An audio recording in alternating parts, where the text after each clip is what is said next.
조기 대선 상황이 올 경우 출마를 하겠다고 선언한 이준석 개혁신당 의원 만나봅니다. 안녕하세요. 네, 안녕하세요. 출마를 시사하고 상당히 바쁘게 보내고 계신 것 같습니다. 네. 특보단은 구성이 됐다고 하고 캠프 사무실은 좀 차리셨나요? 저희가 이제 선거 확정되고 예비후보 등록이 될 때까지는 공식적인 사무실을 운영할 수가 없습니다. 아, 그렇습니다. 그렇기 때문에 준비 모임 성격의 그런 모임들을 빈번하게 갖고 있습니다. 네, 지난 2일이죠. 홍대 앞에서 출마 시사하면서 퍼스트 펭귄이 되겠다. 예. 이렇게 했는데 이준석의 시대 어떤 부분이 달라질지 비전은 뭔가요? 그러니까 저희가 젊은 세대가 전면에 등장한다는 게 무슨 의미일까를 봤을 때는 대한민국이 이제 선진국에서 태어난 세대가 이제 80년대, 90년대 이후의 세대일 텐데요. 그들이 사실 국제사회에서 발휘하는 역량이라고 하는 것은 문화면이나 아니면 경제면에서 산업면에서는 괄목할 만한 그런 성과들입니다. 근데 정치의 영역 같은 경우에는 지금 뭐 나이 50이어도 젊다 이런 얘기를 하는 분들이 있거든요. 네. 그런데 그러다 보니까 우리 뭐 국내 정치에 어떻게 이끌어간다 하더라도 우리 대통령들 해외 가면은 이렇게 다른 나라 정상들끼리 서로 이야기도 하고 한마디라도 국익을 위해서 보태려고 하고 하는데 뭐 졸다가 걸리고 아니면은 뭐 비속어 쓰다 걸리고 뭐 이런 모양새 나오잖아요. 그러니까 방구석 여포라고 솔직히 이렇게 비하적으로 이야기도 하는데요. 국제사회에서 한국의 국익을 챙길 수 있는 세대는 바로 젊은 세대가 아닐까. 왜냐면 그런 것에 익숙하고 그리고 또 그런 훈련되었던 세대이기 때문에 좀 그런 면에서 좀 전환이 될 것이다. 그리고 저 개인적으로는 이제 대한민국의 정치 지도자가 과학기술 빼놓고는 국가를 운영할 수 없다 이런 생각을 합니다. 네. 그래서 저는 이공계열의 경험을 많이 가진 인사들이 더 많이 정치에 들어와야 된다 생각하고요. 저도 그런 사람 중에 하나라고 자신합니다. 예. 네, 당내 혼란 얘기도 좀 해보겠습니다. 허은하 개혁신당 대표 측이 중앙선관위에 이준석 천하람 의원의 정치자금법 위반 및 사기 횡령 배임 혐의를 조사해달라고 의뢰를 했더라고요. 예. 당 자금을 부당 지출한 정황이 발견됐다고 하는데 무슨 일입니까? 뭐 아마 국민들께서 허은하 대표가 최근에 당원 소환제를 통해서 한 92% 가까운 당원들이 직무 정지에 우리 또 해임에 동의했다는 걸 알고 계실 겁니다. 네. 그래서 이제 마지막 그런 어떤 본인의 항변을 하고 있는 것 같은데 뭐 지적하는 부분 예를 들어 뭐 당 네. 정책 자금 같은 경우에 네. 이게 국회에서 의원들에게 애초에 정책 연구하라고 내려오는 돈입니다. 그래서 그거 연구 용역 낸 거 보면은 허은하 대표 직인도 찍혀 있어요. 그렇기 때문에 그런 계약서 같은 거 다 있고 있기 때문에 이걸 뭐 조사해달라고 하는 것과 관계없이 아무 문제 없는 상황입니다. 아, 그렇군요. 근데 내용은 지금 하여튼 몇 달째 계속이 되고 네. 있습니다. 이 의원님 뭐 대선 출마 과정에도 좀 악영향이 있을 것으로 보이는데 내용은 어떻게 해결하실 생각이세요? 뭐 이미 그 당원들의 의사는 그 해임 투표로 소환 투표로 명확하고요. 그러니까 92%의 당 구성원들이 허은하 대표의 이런 상황에도 동의하지 않고 이제 실제 절차적으로 해임이 된 거죠. 그런데 이제 가처분을 걸어가지고 이게 지속되고 있는 건데요. 가처분 판단 나와가지고 이제 뭐 최종 정리되지 않을까 그런 생각하고 있습니다.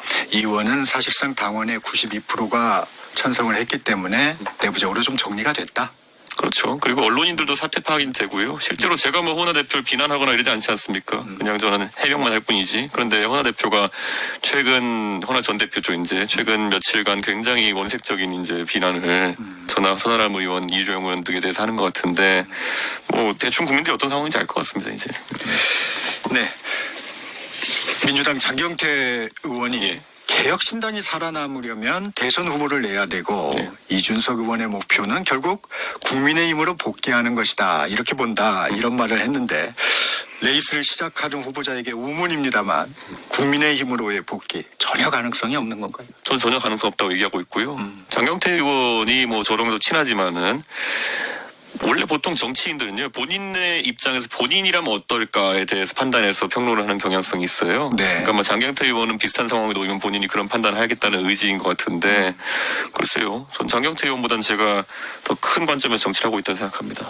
정치는 생물이라고 하지 않습니까? 근데 이제 동탄 선거에서도 제가 국회 네. 나갔을 때 그때 뭐 어려운 선거 정치 잘한다고 뭐 방송 나가 돈 받은 평론하시는 분들이 네. 거의 98%가 이준석이 드디어 정치적 자살을 한다 이런 식으로 얘기했어요. 그런데 어쨌든 당선됐잖아요. 그때도 뭐 단일화를 하려고 하지 않겠냐 이준석이부터 시작해서 그런 예상이 많았죠. 예상 많았죠. 그런데 그분들 예상대로 할 거면은 그런 정치는 AI가 더 잘할 겁니다. 사람보다. 국민의힘 친한동훈계 이 의원님을 향해서 홀로 하는 정치는 한계가 있다. 세대 교체를 함께 하자. 이러면서 이제 새로 지금 만들고 있죠. 유튜브 채널 언더 73 스튜디오. 같이 하자 뭐 이런 얘기도 했는데 응하실 생각이 있습니까? 뭐 그런 사람들한테 이용당할 이유도 없고 여유도 없습니다.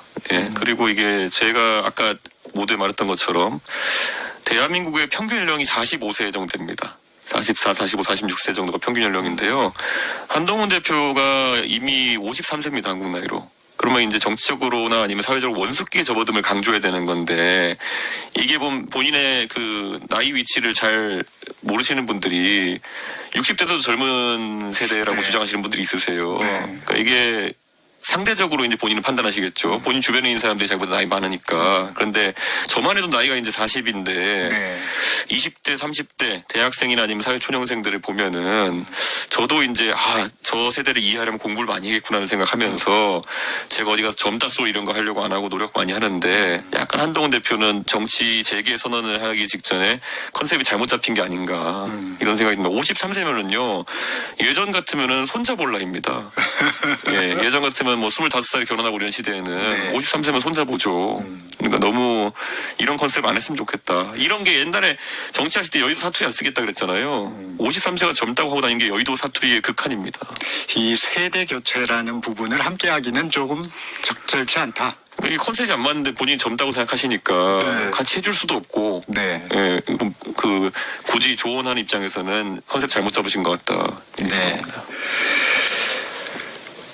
지금도 말씀하셨지만 한동훈 전 국민의힘 대표 출마에 이제 시동을 걸고 있는 분위기인데 다시 당내 입지를 확보할 수 있을까요? 그거야 뭐 하기 나름이겠죠. 그런데 한동훈 대표가 사실 비대위원장과 당대표라는 아주 굵직한 자리를 2번, 1년 가까이 경험했는데 문제는 선거가 너무 안 좋았죠. 그러니까 정치라는 건 아주 냉정해가지고요. 큰 당을 이끄는데 성과가 좋지 않다. 그러면 굳이 3번째 기회를 주는 것은 잘 안 합니다. 정당에서. 예를 들어 박근혜 대통령 같은 경우에는 처음에 어려운 선거에서 17대 때 탄핵 역풍 맞으면서 선거를 이끌어가지고 선방했고 그 다음부터 이제 서서히 자기 역량을 쌓아올려가지고 여러 번 대표하고 그런 거지. 예를 들어 황교안 대표 맡으셨는데 총선 대표한 다음에 그 다음에 역할이 없지 않습니까? 그러니까 정당이라는 건 아주 냉정합니다. 그 패장의 역할을 하신 분들한테 기회가 많이 가진 않습니다.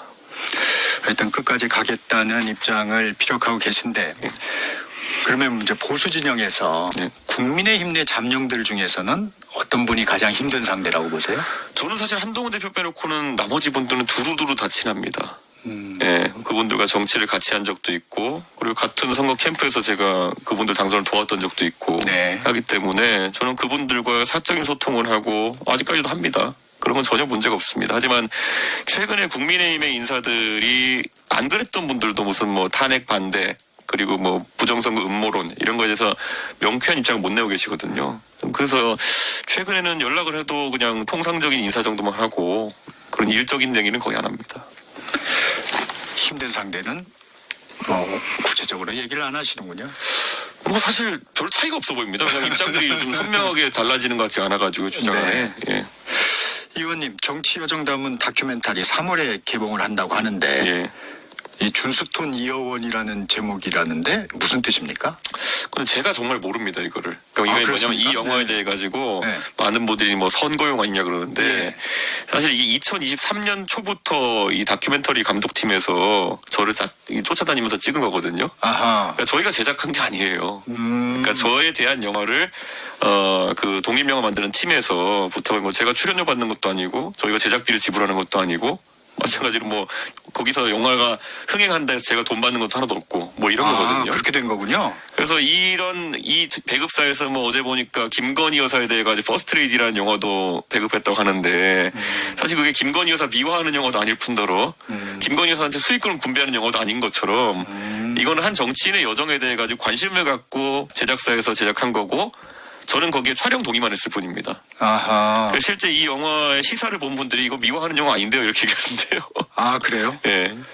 그러면 이게 문제되고 있는 게 지금 이준석 의원하고는 관계가 없을 수가 있겠네요. 이게 이제 영화 제작을 위한 모금이 네. 지금 뭐 펀딩 전문 플랫폼을 통해서 이루어졌다고 하는데 이게 이제 모금 활동에 대한 고발 민원이 제기됐다고 그래서 고발은 아무나 할 수 있는 건데요. 네. 이거 애초에 제작사에서 선관위에 문의하고 진행했다고 전해졌습니다. 아, 그러니까 저한테 들어오는 게 100원도 없고요. 제가 준 것도 100원도 없습니다. 제작에 관여한 부분이 없군요. 전혀 사실은 없습니다. 예, 모델이 된 것뿐이군요. 그러니까 이렇게 생각합니다. 2023년부터 찍었잖아요. 네. 그럼 뭐 이분들이 악의가 있어서가 아니라 사실 제가 동탄에서 이길 줄 누가 알았겠습니까? 오히려 많은 사람들은 지는 거에 베팅했죠. 그러니까 오히려 엔딩이 열려있는 상황에서 내려가는 엔딩이었을 확률이 높은 제작 프로젝트였습니다. 아하. 네, 그러니까 제 입장에서도 이게 뭐 아주 긍정적인 엔딩으로 될 거라는 100% 확신으로 시작한 게 아니거든요. 아, 그랬군요. 네. 정치 현안도 좀 살펴보겠습니다. 윤 대통령 그제죠. 5차 네. 변론길에 실제 아무런 일도 일어나지 않았는데 지시했니, 지시받았니 이런 얘기들이 마치 호수위에 빠진 달그림자 같은 걸 쫓아가는 느낌을 받았다. 이런 얘기는 어떻게 들으셨어요? 저는 뭐 지금 대통령이 거의 헌재에서 보이는 모습은 통치 능력 자체가 있었는지를 의심하게 되는 그런 국민적 의문을 자아내는 그런 상황이 아닐까 네. 이런 생각하고요. 대통령 비롯한 여러 관계자들이 헌재에서 하는 말들이 재판 지연까지는 이르지 못할 것 같다. 그래서 저는 이미 재판관들은 서서히 이제 이것에 대한 판단을 완성해 나가는 단계가 아닐까 네. 그런 생각입니다. 이 얘기 아무 일도 일어나지 않았다. 이 얘기는 좀 논평을 해주시면. 글쎄요. 저는 이렇게 따지면 앞으로 경고성 이런 것들은 계속 해도 된다는 얘기인가요? 예를 들어 누가 통치자가 국회에서 마음 안 드는 행동이라든지 누구든지 그런 게 있으면은 경고성이라고 주장하면서 군을 동원하고 무슨 사람들에게 굉장히 두려울 만한 지시를 내리고 이런 것들은 가능하다는 건가요? 저는 그거는 말이 안 된다고 생각합니다. 이 장면도 좀 눈에 띄었습니다. 홍장원 전 국정원 1차장이 이제 들어서면서 윤 대통령한테 이제 머리 숙여 인사를 했어요. 네. 근데 눈길도 주지 않더라고요. 이 장면은 좀 어떻게 보셨어요? 저도 이제 국정원 사정에 정통한 사람들에게 얘기를 들어보니 홍장원 차장이 군인 출신으로 굉장히 또 이 보수적 성향이 강하고 김용현 윤석열 대통령 등에게 신임 받던 사람이라는 얘기를 들었습니다. 그렇기 때문에 오히려 윤석열 대통령의 배신감이 크기 때문에 그런 게 아닐까 생각하는데 대통령께서 제대로 아셔야죠. 홍장원 차장이 대통령 배신한 게 아니라요. 대통령이 국민을 배신한 겁니다. 예. 네. 다른 화제로 좀 넘어가 보겠습니다. 내란혐의 국정조사특위 어제 구치소 청문회를 추진했는데 네. 예상대로 윤 대통령, 김용현 전 장관 나오지 않았습니다. 이런 상황은 어떻게 보셨어요? 국정조사 사실 먼저 이뤄졌어야 된다는 생각을 합니다. 네. 그래서 이 계엄이 벌어진 12월 3일 그 언저리에서 이제 야당 관계자들끼리 모여서 얘기할 때가 있을 때마다 저는 국조를 먼저 하고 그 다음에 특검을 하고 탄핵은 이 과정 속에서 하자라고 이제 얘기를 했었거든요. 그런데 민주당이 어쨌든 뭐 이재명 대표의 사법 리스크나 이런 게 있기 때문인지 탄핵을 가장 먼저 앞세우는 그런 상황이 생겼죠. 그래서 1차 표결 실패하고 2차 표결에서 탄핵이 된 건데 그러다 보니까 선탄핵 후 증거 수집까지 돼버린 거죠. 네. 그리고 형사적 수사와 국조가 병행되는 상황이 되다 보니까 사실 피의자 또는 대통령 측에서는 굳이 이제 수사에 임하고 있는 상황 속에서 국조에 임하는 거는 또 의미가 없는 상황이다. 사실 그렇죠. 국조를 회피할 수 있는 그 사유 중에 명분이 하나가, 되죠. 예, 사유 중에 하나가 네. 수사 중인 사안에 대해서는 답변하지 않겠다거든요. 네. 그러니까 저는 이거는 민주당에서 엇박자 역동작이 좀 걸린 게 아닌가 그런 생각을 합니다. 아니 그런데 안 나올 것이 다 예상됐지 않습니까? 그렇죠. 그런데도 이렇게 국회 보면은 항상 이런 행동들을 하던데 왜 합니까 이건? 그러니까 지금 사실 민주당 입장에서는 지지율이 생각보다 네. 이렇게 지난 탄핵만큼 이렇게 민주당이 치고 나가는 국면이 아니다라고 판단하면서 이재명 대표를 중심으로 조급증이 좀 있는 것 같습니다. 저는 이재명 대표도 지금 본인의 재판을 좀 지연시켜 보려는 행동이라든지 아니면 정책적 스탠스가 너무 왔다 갔다 하는 느낌이라든지 이런 것들이 보이고 있거든요. 원래 선거 때 되면 중도화를 시도하는 것도 있긴 하지만 보통은 사람을 영입해서 그렇게 합니다. 예전에 박근혜 대통령이 보수층에 자신 있으니까 조금 중도화 해보기 위해 가지고 김종인, 이상돈 네. 이런 분들을 영입해가지고 사람으로서 보여주는 게 가장 간편하거든요. 그런데 지금 이재명 대표는 자아분열 같은 약간 느낌입니다. 작년에 했던 말과 올해 했던 말이 다르면은 도대체 이게 진정성이 있겠느냐 뭐 이런 상황이기 때문에 조급해 보이는 건 있습니다.